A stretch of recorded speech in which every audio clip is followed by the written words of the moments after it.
मेरे प्यारे बच्चों, special math classes with Rajeev Deswal में आपका स्वागत है। जैसा कि बेटा आप लोग जानते हैं कि आपका लीनियर इक्वेशंस का चैप्टर चल रहा है। इसी के अंतर्गत मैंने आप लोगों को बताया था कि 6 नंबर का आपके पेपर में आएगा और 6 नंबर को मैंने बांटा था 3 कैटेगरी में, 1 नंबर का, एक 3 नंबर का क्वेश्चन और एक 2 नंबर का। और जो अलजेब्रिक मेथड है बेटा, वो आपका 2 या 3 नंबर का भी आ सकता है। तो पहले जो वीडियो आई थी बेटा, उसमें मैंने आपको मल्टीपल वाला और अलजेब्रिक मेथड बताया था। अब बेटा जो मैं ये वीडियो आपके सामने प्रस्तुत कर रहा हूँ, ये बेटा अलजेब्रिक मेथड से आपको सोल्व करनी है इक्वेशन जो आपको देगा। तो बेटा आइए स्टार्ट करते हैं और जो है अच्छे से समझना है बेटा। तीनों मेथड मैं आपको बताऊंगा, एक ही क्वेश्चन को तीनों मेथड से करके दिखाऊंगा, तो वो आसानी से आपकी समझ में आ जाएगी। क्लियर है बेटा? तो मेरे साथ में आप जो है अच्छे से देखेंगे, समझेंगे। तो आइए शुरू करते हैं बेटा। ये देखो बेटा, मैंने बताया कि अलजेब्रिक मेथड जो है आपका, हम जो pair of equal linear equation है वो उसको सोल्व करेंगे। उसको बेटा 3 मेथड इसमें हैं आपके हल करने के। इस तीनों में से भी आप कोई सा भी यूज कर सकते हैं पेपर में। यदि वो नाम देगा तब आपको बाय नेम से ही आपको पता चल जाएगा इक्वेशन आपको कैसे हल करनी है। यदि वो केवल अलजेब्रिक मेथड कहेगा तो आप तीनों में से किसी का भी यूज कर सकते हैं जो आपको आसान लगेगा। तो बेटा लीनियर इक्वेशन को हल करने के 3 मेथड है। नंबर 1 सब्स्टिट्यूशन मेथड, दूसरे नंबर में एलिमिनेशन मेथड और तीसरा मेथड है बेटा आपका क्रॉस मल्टीप्लिकेशन मेथड। तो आइए शुरू करते हैं। Number 1 substitution method. जैसे बेटा तुम्हें इसे नाम से ही पता चल रहा है, सब्स्टिट्यूट, यानी कि सब्स्टिट्यूट करना है हमको। क्या सब्स्टिट्यूट करना है वह ये क्वेश्चन देखते हैं, उसी से पता चल जाएगा। तो क्वेश्चन नंबर 1 लेते हैं हम। Solve the following pair of the equation by substitution method. देखो बेटा, जो ये क्वेश्चन दिया गया है इसमें बोल दिया कि आपको सब्स्टिट्यूशन मेथड से ये क्वेश्चन हल करना है। और ये आपकी लीनियर इक्वेशन 2 दे रखी है, 7x - 15y = 2। दूसरी लीनियर इक्वेशन है बेटा x + 2y = 3। तो यह देखो, यहाँ पे 2 इक्वेशन आपकी दी है। अब इसको बेटा सोल्यूशन करेंगे। तो ये दोनों इक्वेशन जो आपकी दी हुई है, जैसे सोल्यूशन आप लिखेंगे तो दोनों इक्वेशन को आप दोबारा से अपनी कॉपी पे उतार लेंगे और यहाँ पे लिखेंगे हेयर। हेयर का मतलब है जो इक्वेशन दी है वे हमने ली है, तो उसको दोबारा से लिखेंगे 7x - 15y = 2।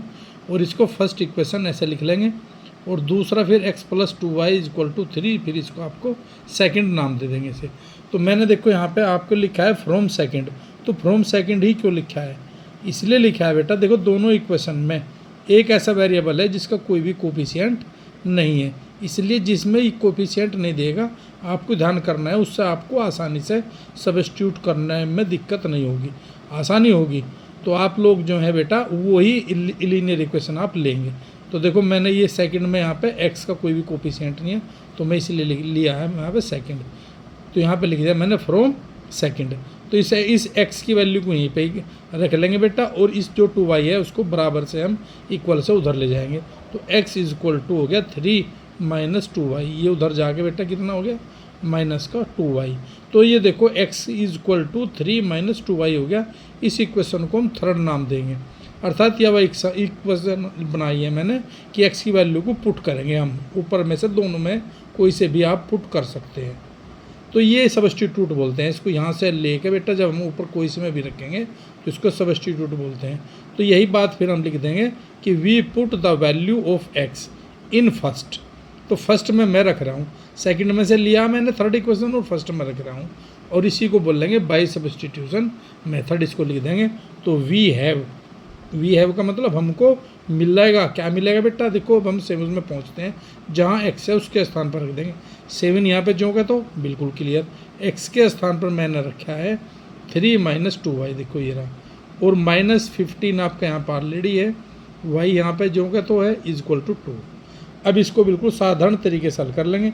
7 को अंदर ले जाएंगे, 7 × 3 = 21 - 7 × 2 = 14y, और ये -15y यहाँ पर ऑलरेडी है = 2। क्लियर बेटा? अब देखो तुम्हारा जो y है ये हम यहाँ पे जोड़ लेंगे, 14 और 15 आपका ये बेटा 29 हो गया। तो ये 29 माइनस का y हो गया, और ये 21 हम उसको उधर ले जाएंगे क्योंकि हम नंबर के पास नंबर ले जाएंगे। तो 2 यहाँ पे है, जब ये इक्वल से उधर जाएगा तो ये माइनस को जाएगा, -21। तो 2 में से 21 जब जाएगा तो माइनस का 19 बचेगा। तो y इज इक्वल टू हो गया आपका फिर माइनस का 19 डिवाइडेड बाई माइनस का 29। जो y के सामने कोफिशिएंट होगा वो नीचे जाएगा। तो देखो माइनस से माइनस कट गया, तो ये इम्प्लाइज दैट, ये करके मैं लिख रहा हूँ। तो y इज इक्वल टू मिल गया मुझे 19 डिवाइड ये 19 बाई 29। तो ये इसकी y की वैल्यू आ गई आपकी। इस तरीके से y की वैल्यू हम प्राप्त कर लेंगे। यदि हम एक को रखेंगे तो हमें दूसरे की वैल्यू हमें प्राप्त मिल जाएगी। अब हमें इस y को, जो थर्ड इक्वेशन थी, हम यहाँ पर रखना है, y के स्थान पर x की वैल्यू मिल जाएगी, क्योंकि हमें वैल्यू ज्ञात करनी है x और y की। इसको सोल्व करना बोलते हैं बेटा। तो y की वैल्यू यहाँ से मिलेगी, x की वैल्यू यहाँ से मिल जाएगी, तो y की वैल्यू यहाँ पर रख दो। देखो बेटा, ये देखो मैं रख रहा हूँ यहाँ पर, यही बात लिख दी, we put the value of y in third equation, we have, फिर लिख देंगे x is equal to 3 minus 2 multiply 19 by 29, जो यहाँ से मैंने प्राप्त किया है वो लिखा है। और यहाँ पे 3 माइनस 19 टू ज़ा 38 और बाई 29। और फिर अगली लाइन में लिखता हूँ बेटा मैं, x इज इक्वल टू 29 की 3 में मल्टीप्लाई करेंगे, 87 आ गया तुम्हारा, और माइनस का 38 ऑलरेडी है यहाँ पे, तो x इज इक्वल टू हो गया 49 बाई 29। तो x की वैल्यू ये हमें मिल गई। इसे बोलते हैं बेटा सब्स्टिट्यूशन मेथड। हर क्वेश्चन तुम्हें ऐसे ही करना है, यही तुम्हारा आंसर आ गया। तो ये क्वेश्चन मैंने करके दिखाया, इसे अच्छे से अपने आप कॉपी पर लिखोगे और आप करके देखोगे। यदि आप पे नहीं होगा तो इसी वीडियो को आप दोबारा से देखेंगे। अब मैं बताता हूँ बेटा मेथड नंबर 2। मेथड नंबर 2 आपका है एलिमिनेशन मेथड बोलते हैं इसको। क्वेश्चन ये लिया है मैंने, वहाँ पे पेपर में क्वेश्चन मिल सकता है आपका, solve the following pair of the equation by elimination method. देखो यहाँ पे एलिमिनेशन मेथड दिया है। यदि वो मेथड आपका, यदि मेथड आपका लिखेगा तो आप उसी से करेंगे, अदरवाइज आप अलजेब्रिक, जैसे मैं पहले ही बता चुका हूँ। तो ये बेटा देखो यहाँ पे 7x minus 15y equal to 2, x plus 2y equal to 3, वही सेम सोल्यूशन लिखेंगे, वही मैंने बताया था। इक्वेशन को दोबारा लिखेंगे, the given pair of the linear equation, जो कि तो फर्स्ट इक्वेशन और सेकंड इक्वेशन। अब एलिमिनेट करना चाहता हूँ मैं, कैसे एलिमिनेट करेंगे? देखो बेटा 2 इक्वेशन दी है, तुम्हें यहाँ पे देखना है कि दोनों के कोफिशिएंट क्या क्या है। देखो x का कोफिशिएंट 7 है, यहाँ पे 7 है, यहाँ पे x का कुछ भी नहीं है, यहाँ पे 15 है और यहाँ पे 2 है। तो इसका अर्थ है कि हमें x का कोफिशिएंट करने में आसानी होगी। मैं ये कोफिशिएंट क्यों कर रहा हूँ? क्योंकि एलिमिनेट का मतलब है कोई सी भी वेरिएबल को आप ख़त्म करोगे, ऐसे काटोगे, चाहे y को काटो चाहे x को काटो। ये काटने में ये ध्यान रखना है आपका, यदि दोनों सेम चिन्ह के हैं, सेम साइन है, तो वो सब्सट्रैक्शन पर कटेगी। यदि आपके दोनों, एक माइनस है और एक प्लस है, कोई से भी, तो वो ऑन एडिंग पे कटेगी, वो एलिमिनेट होगा आपका ऑन एडिंग। तो यहाँ पे देख रहा है, मैं यहाँ पे x का वेरिएबल आपका इक्वल कर लेता हूँ सेकंड में। तो सेकंड में मुझे मल्टीप्लाई करने की पड़ेगी बेटा 7 से, तो ये भी 7x हो जाएगा, ये भी 7x हो जाएगा। तो इसको 7 से मल्टीप्लाई करता हूँ, फिर हम इसे सब्सट्रैक्ट कर देंगे पहले वाली में से दूसरे वाली। देखो ये करते हैं हम, लिखा है मैंने यहाँ पे, in this method we do same coefficient. मैंने बताया ऑफ एनीवन, किसी एक काम कोफिशिएंट 1 वेरिएबल का करेंगे, चाहे वो x का कर लो चाहे y का कर लो। हेयर वी डू, यहाँ पे मैं कोफिशिएंट ऑफ x का इक्वल कर रहा हूँ, तो v multiply by 7 in equation कौन सी बेटा? सेकंड में करते हैं यहाँ पे, तो सेकंड में हम इसे कर लेंगे। And subtract the from first से सब्सट्रैक्ट कर लेंगे, और वी एलिमिनेट ऑफ x को एलिमिनेट करेंगे। तो पहली को जो कि तो लिख दिया देखो मैंने, और इसमें दूसरे में मैंने मल्टीप्लाई करी है, ये 7x हो गया, ये रहा 7 2 जा 14 हो गया, और 7 3 जा 21 हो गया। साइन मैंने बताया था, देखो सेम है, यहाँ पे साइन है, तो हमें यहाँ पे सब्सट्रैक्ट करना पड़ेगा। 3 टर्म्स है यहाँ पे, 1 2 और 3, तीनों में चिन्ह साइन हम बदल लेंगे। माइनस हो गया, यहाँ पे प्लस था माइनस हो गया, और यहाँ पे दिखाई नहीं दे रहा है प्लस था, इसको माइनस कर दिया। 7x से 7x कट गया। अब देखो माइनस भी 15 और ये 14 भी माइनस का, तो देखो दोनों माइनस के 29 हो गए, इज इक्वल टू -21 में से 2 चले गए तो माइनस के 19 हो गए। तो y इज इक्वल टू 29, फिर वो नीचे आएगा, माइनस से माइनस कट जाएगा, तो y इज इक्वल टू आ गया बेटा 19/29। तो y की वैल्यू का मुझे पता चल गया। तो जब बस x की रहेगी, इस y की वैल्यू कोई सी भी इक्वेशन में हम रख लेंगे, हमें x की वैल्यू प्राप्त हो जाएगी।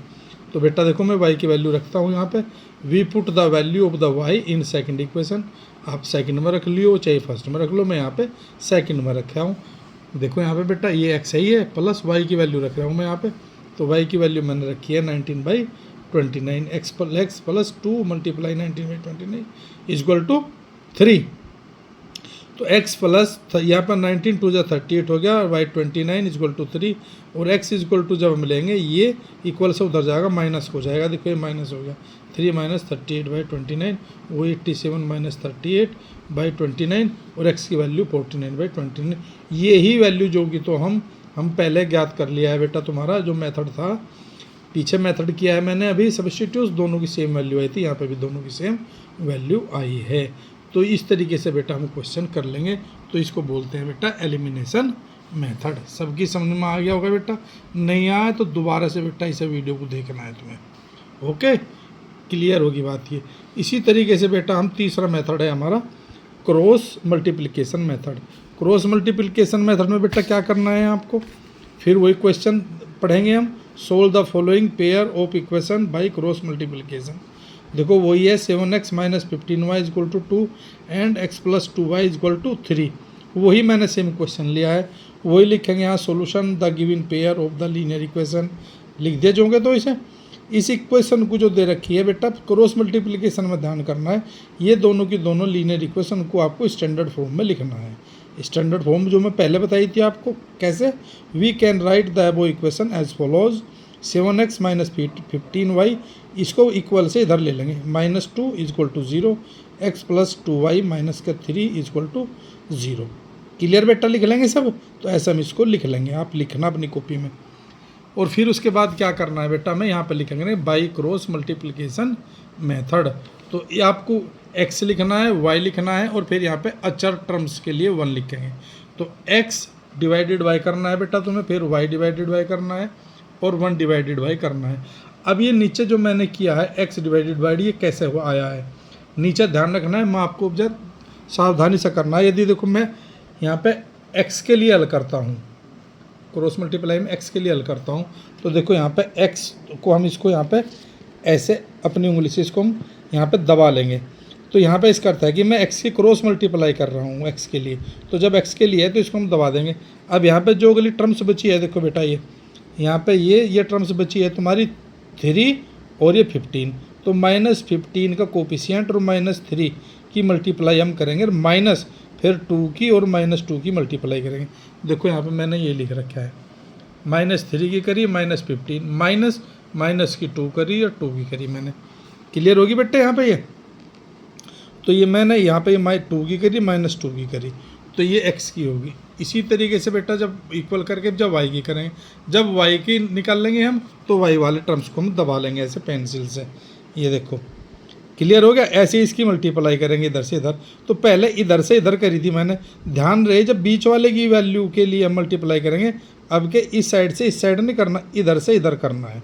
तो देखो 1 की मल्टीप्लाई -2 में करेंगे हम, 1 की मल्टीप्लाई हम कहाँ करेंगे बेटा, ये दिखाई दे रहा है, वो 1 की मल्टीप्लाई -2 में, देखो वहाँ पे वही है बेटा, वे 1 की मल्टीप्लाई -2 में, फिर माइनस का निशान लगाएंगे, माइनस का निशान लगाने पे देखो फिर हम 7 की मल्टीप्लाई बेटा हम यहाँ पे -3 में करेंगे। देखो यारी 7 की मल्टीप्लाई -3 में, क्लियर होगी बात। अभी इक्वल टू जब 1 का कॉन्स्टेंट, जब 1 के लिए करेंगे हम, तो हम इसको 1 को दबा लेंगे बेटा ऐसे हम। अब इब्जा फिर बिल्कुल, अब फिर इधर से मल्टीप्लाई करेंगे, तो यहाँ पे 7 की 2 की करेंगे, -1 की, यहाँ पे 1 है जो दिखाई नहीं देता बेटा वो 1 होता है, तो 1 की और -15 की करेंगे। तो ये ध्यान रखना है, जब बीच वाला टर्म्स करेंगे तो मल्टीप्लाई आपको इधर से इधर करनी है और इधर से इधर करनी है। क्लियर बात, बस यही ध्यान रखना है, वरना चिन्हों की गड़बड़ हो जाएगी।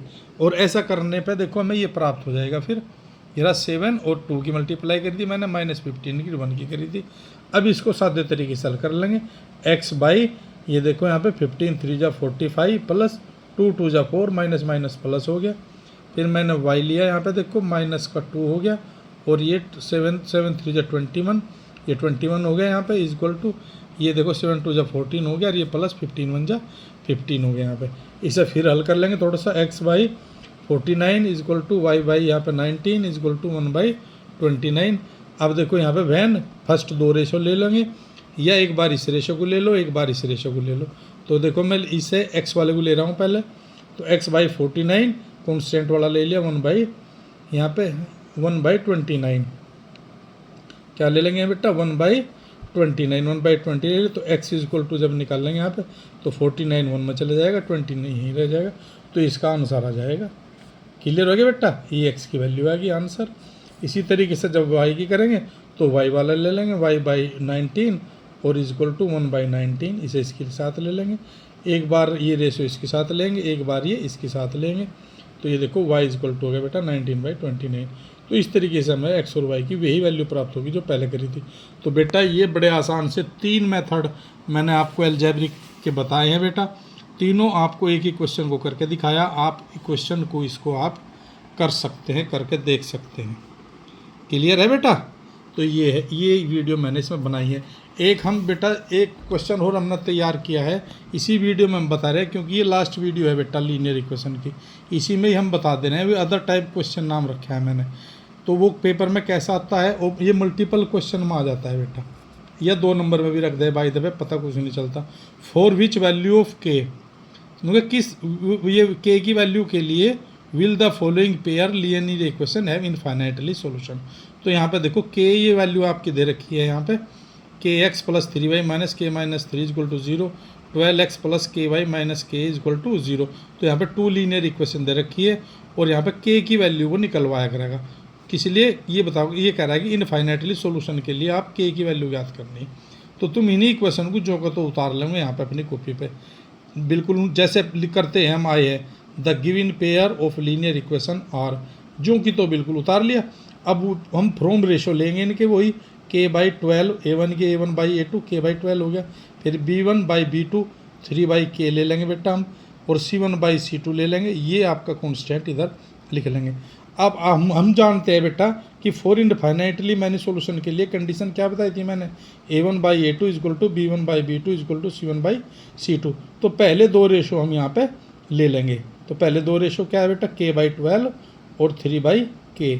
तो ये देखो मैंने k/12 ले लिया, 3/k, इसकी मैंने यहाँ पे मल्टीप्लाई करी, मल्टीप्लाई करने के पश्चात में बेटा देखो ये आ गया हमारा k² 12 multiply 3 k equal to 36 का under root k equal to +/6। तो यहाँ पे k की वैल्यू 6 आएगी, तब जाके बेटा ये इनफाइनाइटली होगा। तो इस तरीके से k की वैल्यू हम ज्ञात कर लेंगे। इसी तरीके से question number 2, for which value of p does the pair of the linear equation below has unique solution.